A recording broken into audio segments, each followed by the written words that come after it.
সালাতে দোয়া কবুল হয়। সালাতে দোয়া কবুলের 3 জায়গা। একটা হচ্ছে তাকবীরে তাহরিমার পরে আমরা সানা পড়ি না, আমরা তো একটা পড়ি। আল্লাহর হাবিব সুন্নাহ এবং নফল নামাজে আরো পড়তেন সানা, ওই দোয়া কবুল হয়। 2 নম্বর জায়গা সালাতে সেজদায় পড়ে দোয়া করলে কবুল হয়। আকরাবু মা ইয়াকুনুল আবদু মির রাব্বিহি ওয়া হুয়া সাজিদ ফাকফিরু ফিহি দুআ। বান্দা যখন সেজদায় লুটিয়ে পড়ে, বান্দা আল্লাহর সবচেয়ে কাছে চলে যায়। কিন্তু বিশ্বনবী বলে সেজদাটা তোমার রবের কুদরতি পায়ের উপরে পড়েছে।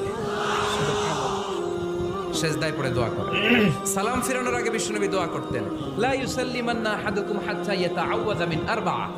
আল্লাহর হাবিব বললেন 4 জিনিস থেকে পানাহ না আছে আমার কোন উম্মত যেন সালাম না ফিরায়। তারা যেন পড়ে আল্লাহুম্মা ইন্নী আউযু বিকা মিন আযাবিল কবর, আউযু বিকা মিন আযাবি জাহান্নাম, আউযু বিকা মিন ফিতনাতিল মাহইয়া ওয়াল মামাত, আউযু বিকা মিন ফিতনাতিল মাসিহিদ দাজ্জাল। আল্লাহ কবরের আযাব থেকে বাঁচাও, আল্লাহ জাহান্নামের আগুন থেকে বাঁচাও, আল্লাহ জীবন